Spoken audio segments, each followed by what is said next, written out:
Welcome to episode 11 of Project W, where we're taking you on a journey to create more opportunities, sales, and growth for your business using Walmart.com.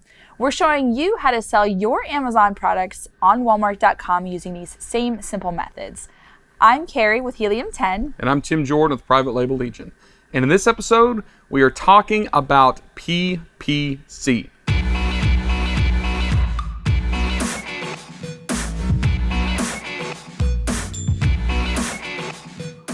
So anyone that's sold online or especially on a marketplace understands how important paid ads are for getting sales.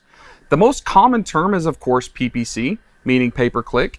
And in this episode, we want to give you kind of a brief intro of what that whole system looks like specifically for your Walmart.com listings. PPC on Walmart.com is actually quite simple. There's not a whole lot of bells and whistles, but the features are actually increasing quite a bit. So as time moves on, I'm sure it'll get more and more complicated. So it's actually a great time to learn now because it's so basic, so that you can build from the basics and then move on forward. If you're used to selling on Amazon, which we hope most of you are, you might be familiar with some of those really kind of more complex and more advanced features of PPC, like DSP ads and enhanced brand content ads, things like that. Those really aren't currently available on Walmart.com. Now, if you've cruised around Walmart and you've seen some like brand ads and storefront advertising, things like that, it is available, but typically just to very large brands. For all intents and purposes, there may be a couple exceptions. We'll say that the majority of us, third-party sellers, are not necessarily going to be eligible for those with our current brands. So I love the acronym, Keep It Simple, Stupid. I tell myself that all the time because it usually applies. So I'm not going to think really deeply about PPC. I'm not going to overcomplicate it. I'm going to keep things simple because the platform right now is fairly basic. So you don't have to go into too much depth. You can keep it really kind of high level and get the job done. Yeah, so the first thing you need to do is you actually have to apply for pay-per-click advertising. It doesn't just pop up like it does on Amazon. You actually have to apply and get accepted to it. Now, in terms of the parameters, I'm not really sure exactly what the parameters are. You just have to apply and make sure that you fill in all the necessary information and see if they accept you. We're really not seeing anybody get rejected right now, right? They don't have a list of the qualifications say you have to have this in order to get accepted. Pretty much anybody that we're seeing apply right now is getting accepted into the PPC program. So right now, Carrie's going to show you what that application process looks like. So to actually apply for the Walmart PPC program, you need to go to a different link, a different URL, and that's walmartconnect.com. And as you can see here on the screen now, you'll see kind of the walkthrough of what this application process looks like. So it's actually quite simple. It's only one page. So you click on Start Advertising, and then you're going to fill in this information right here. And it's really just your business type, your name. You want to use the same email that you used to log in. And then basically all basic information. Your tax ID needs to be on there. And then you're going to hit submit, and that's literally it. And then you'll wait to see, if you're accepted to the pay-per-click program. And just make sure that the information you put on this application perfectly matches your seller account for Walmart.com. If the email address, if the company name, if any of that stuff does not match, you're probably going to get rejected. Yeah, so just make sure to do that. It's pretty simple, as you can see, only one page. So I don't see a whole lot of reason why they're going to reject anybody, especially because they want people to do some advertising on their platform. So when we applied, how long did it actually take to get accepted? I believe it was about a week. About a week. That's pretty average, 1 to 2 weeks. So now that we've been accepted, let's actually show you what the PPC portal looks like and give kind of a rough overview of that. Okay, so when you actually go onto Seller Center, it's actually up at the top and it says Ad Center, and you click on Ad Center and it'll actually take you to your dashboard. Now, we haven't set up any campaigns yet on this account, so we're starting completely from scratch. So you've got your dashboard here, and then you can go to campaigns, and this is where you're going to actually create the campaigns on Walmart.com. There's also some other tools. There's a keyword tool on here that I think if you have access, you can play around with it. It shows you some search volume. So that's really interesting. You've got reports, and that's probably going to be obviously more clear when you start advertising. You'll see the actual data come into those reports. So we'll go ahead, and I want to walk you through just simply creating a campaign and also talk a little bit about where the placements of these ads are. So the first thing we'll do is we're going to click Create Ad, And you have two different types of targeting, okay? You've got manual bidding and automatic bidding. Now, for automatic bidding, you usually start with automatic bidding, and you can't actually do manual bidding until you're ranked below, I believe it's spot 128 on the rankings, okay? So you need to make sure you already have ranking in order to get that. Otherwise, you're gonna just start with an automatic campaign. We actually, because of that WFS, we are ranking, so I do believe we can start with our manual campaign and get that going. And I feel like it's safe to say that we want manual bidding. We want to be able to control what keywords we're bidding for, because the automatic bidding selects keywords and placement based on what Walmart's algorithm thinks is highly relevant and is going to have most traffic. And in my opinion, I don't always trust that, right? Because even when we were doing like the reverse product ID lookups, we were seeing some keywords that were attached to competitors' listings that really weren't relevant. And if you really want to see what I'm talking about, you can go into the optimizations tools on the top of the screen and let Walmart show you some of the suggested keywords for these products. And I disagree with a lot of them. Now, the algorithm will figure out a more kind of focused and higher relevancy and better targeted keyword list as we make some sales. But initially, I don't love it. So if you have to use automatic bidding because you're not in that placement where they allow manual bidding, go ahead and do it, get some sales, but try to get to manual bidding as fast as you can. But let's look at what the actual manual bidding process looks like. So I'm going to go ahead and we're going to start this campaign, and I'm going to name it first. So a lot of people have their own methods of naming their campaigns, and I don't have a certain strategy here other than I'm just going to name it based on our Project W purposes. So I'm going to call it First Egg Tray 12 Campaign. And then the next thing is you're going to start, add the start date right here.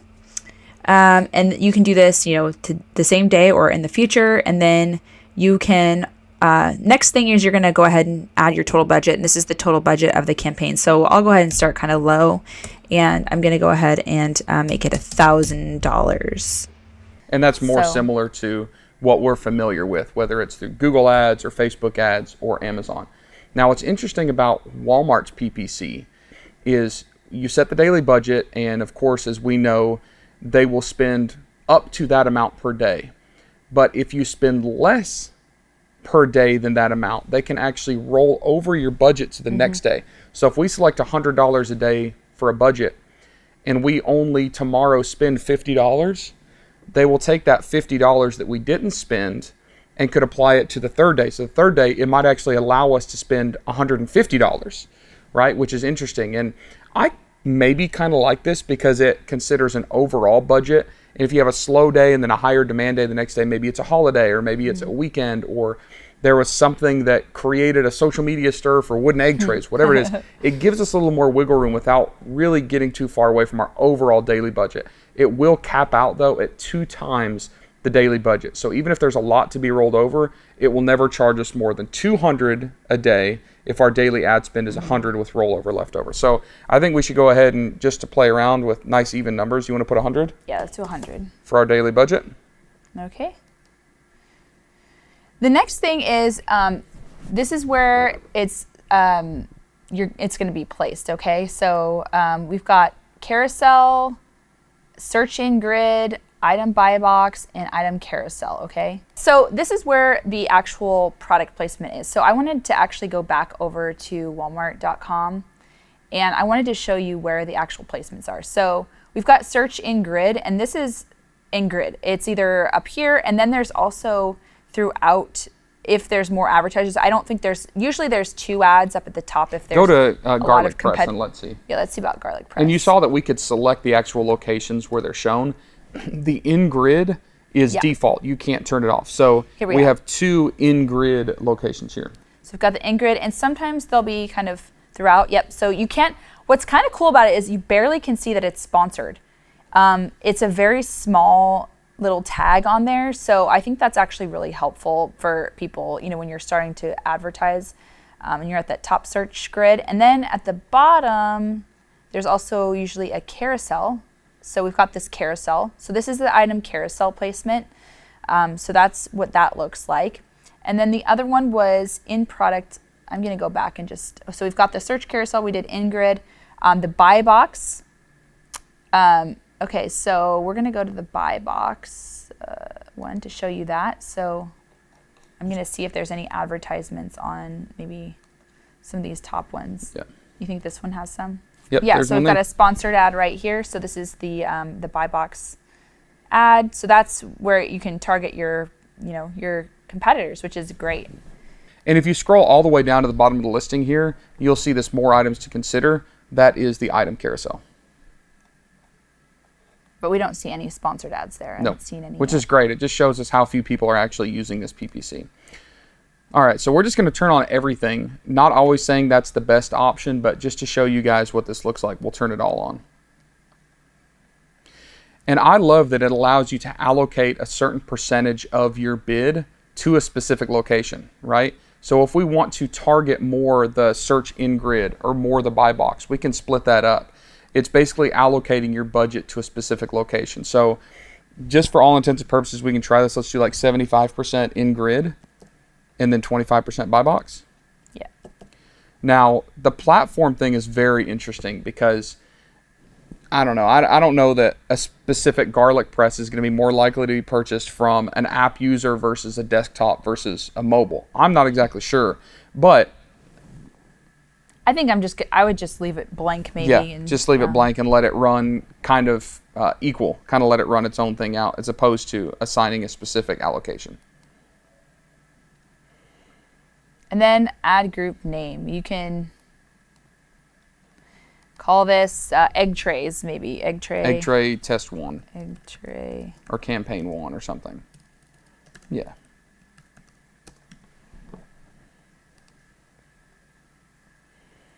Okay. So then we actually also have to add the items on here. And so egg tray 12 is what I'm going to search for and see if it pops up here. Yep. Here we go. There it is. Boom. This is our egg tray that we're going to be advertising on, and we're going to hit next. And the reason you can upload some of these attributes is because maybe you don't actually have that product listed in Walmart yet. You can actually list a product from here, but I don't really suggest that. For all intents and purposes, we're already going to have our products in here. So it's going to suggest keywords, which, as we know, is not always perfect, but this actually looks better right here, right? Mm-hmm. Fresh egg holder for counter. That's interesting that it actually showed us a keyword that we haven't even seen yet before. So we can throw a specific budget per keyword, right? Not just per campaign. This is actually more detailed than like an Amazon is. We can have an upward bid of exact, phrase, or broad. Most of us are familiar with that. The exact is going to be only for that exact keyword. Phrase is going to be any variation or phrase with that keyword. And then broad is kind of giving Walmart more leeway to decide, hey, what else may be relevant. I get scared about broad without getting any sales first because Walmart doesn't know what in the world this thing is yet. So we want to keep it reined in. So I think that we should run personally on exact and phrase right now. Yeah, something else I want to mention is that on Amazon, say you want to really win out on a keyword, and you maybe say, I'm just going to go all out and put $5 on there, but you know that Amazon doesn't necessarily charge you $5. They'll charge you the amount that the auction is going for pay-per-click advertising. So it could be, $2 if that's kind of the going rate if you beat, your competitors by a cent with $2. But on Walmart, you actually will pay that amount. If you bid $5, you're going to pay $5. So you have to really play around with it. If you're not getting impressions, you can kind of up it maybe 10 cents or whatever you feel comfortable with to find what the sweet spot is. So it does take some testing and going back and forth and refining it. So maybe it's a simple setup, but it's actually quite detailed, and you have to keep going back and making sure that you're getting impressions and in raising your bids if not. All right, so if we go back and look at our keyword manager list from Helium 10, these are the keywords that are stored. These are the keywords that we used when we were optimizing our listing and setting our listing up. So we want to make sure to at least hit all of these. And what we could do is we could actually go back over to the advertising. We're going to look at the suggested keywords, and some of these will overlap, or we can actually add keywords here, right? So we'll just show you what that looks like if we have egg container for refrigerator. We'll copy and paste that in, and you see we would add keywords, right? So this comes up exactly like it did in the suggested keywords. Now, what I would suggest doing is going through and just adding all of our keywords and then creating a bid for that. And then if we want to look back over here and see if there's anything interesting, that's fine. There's no problem with that. I think that it actually takes longer to actually scroll through here and find those than just copying and pasting our 12. But once we get one set up, we're going to have an exact bid and a phrase bid. Now, in my opinion, I've always, no matter what PPC platform I used, I was always willing to bid higher for an exact phrase or exact match than a phrase match, because the phrase might be a little less relevant. So even for this keyword, until we run some PPC tests and we see what the bids are coming back at or see if we're getting impressions, we don't know what this is going to be like to actually win the spot. Now, we know that it's less expensive than Amazon, but we don't know the amount. So what do you think we should start at per click, willing to bid? I think we should try at 30 cents. 30 cents? All right, so we know that Walmart is going to basically charge us what we're willing to bid. And we are in a competition with our other sellers, but we need to be careful not to bid too much immediately because we might not need to. So I think that a good average starting price for like a kitchen product at Walmart right now is about 30 cents. And we'll monitor this. If after a few days or after a week we're really not getting impressions, we might creep this up. We might creep it to 40 cents or even 50 cents. But for exact end phrase, we're going to put 30 cents and 30 cents. I'm going to leave broad alone right now. We might add some broad budget later, but for now we're going to leave that, and I'm going to hit add. All right, so once I hit add, then it's going to be in bidded keywords. So you've got suggested keywords, keywords I can add, bidded keywords. This is what we currently have running right now. Yep, which is pretty exciting. Our first pay-per-click advertising campaign. So what we're going to do is we're going to go and add all those additional keywords that we have in our list. And then also the suggested keywords, we're going to take a look at that as well and add some more keywords in there that Walmart actually also suggested. I think I did see some in there that they're suggesting that could be beneficial to us. So we can go ahead and start running some advertising on that as well. So because we're talking about PPC for a marketplace, we just have to add a caveat that this is not the only place to run PPC, right? You can still run your Google ads. You can still run your social media ads. You can still drive traffic from publications or press releases or gift guides. All of those different places love to send traffic to a marketplace like Walmart. So when you're considering your overall kind of PPC strategy, I suggest saving some daily budget for some of those other platforms and playing around with those and seeing if maybe, especially Google ads, because we know that Google and Walmart work so well together, can also bring you some traffic, which is, in my opinion, pretty cool. And also play around with the different strategies. You know, maybe you're going to put fewer keywords in a campaign than we do. Maybe you'll put one in a keyword to start, or one keyword in a campaign to start off with. You actually, a lot of people out there, you have a lot of knowledge about pay-per-click advertising, so utilize that and come up with your own strategies with Walmart.com. We just basically showed you the basic setup of a campaign so that you know where the placements are and how to set up a campaign. And remember that things are changing quickly on Walmart.